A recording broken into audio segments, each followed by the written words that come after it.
کیسا بھائی خیر؟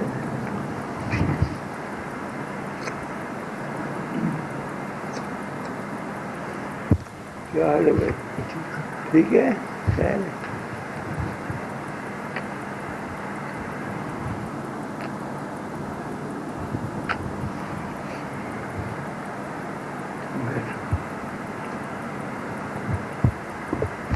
ارے بھائی اور بات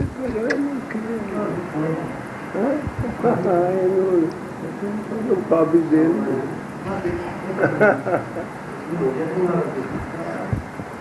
کافی دیر ہو گئے، بس کرو کیسے کرو.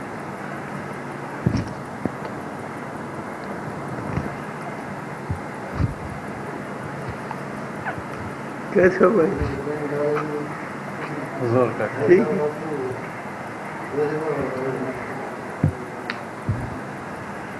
خیر ہے بھائی، ٹھیک ہے ٹھیک ہے. بیٹھو. کیسا ہے؟ کرم خیر ٹھیک ہے.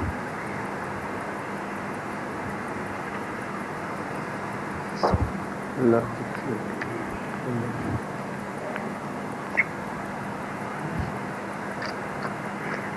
خیر ہے بھائی.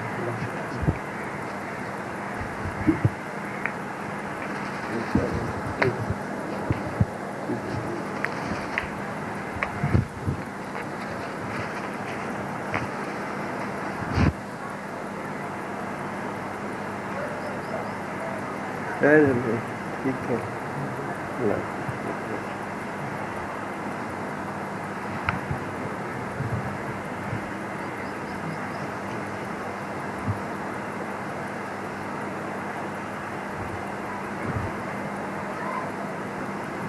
کیسا بھائی؟ شکر تیرا کیا حال ہے؟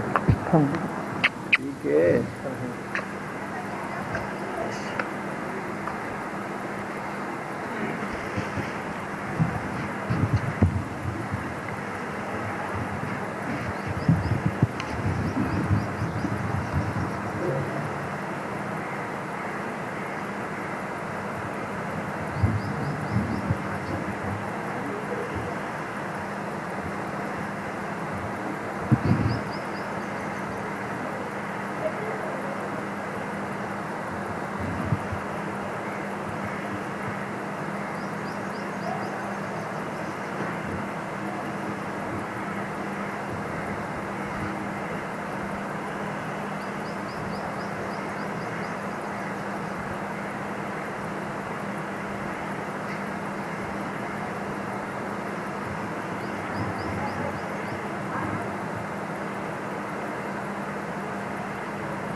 گرمی پھر کافی ہوگی. تھوڑی دیر پہلے جو میں تو 1 بجے تو بدل بھی آیا، اندھیری کی ہوائی بڑی فرسٹ کلاس، پھر غائب ہو گئی سارے. نہ بدل نہ ہوا، حبس ہو گئی.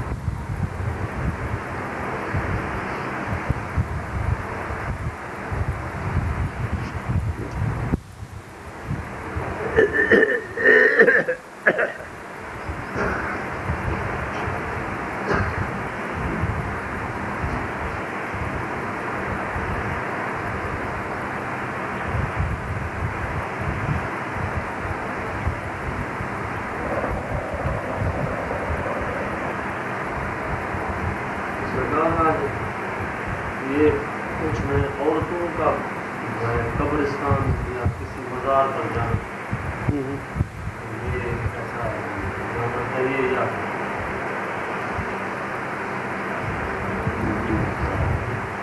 یہ تو کوئی حرج تو نہیں ہے جانا. عام کر اس قبرستان میں جانا یا کسی ولی اللہ کی مزار پر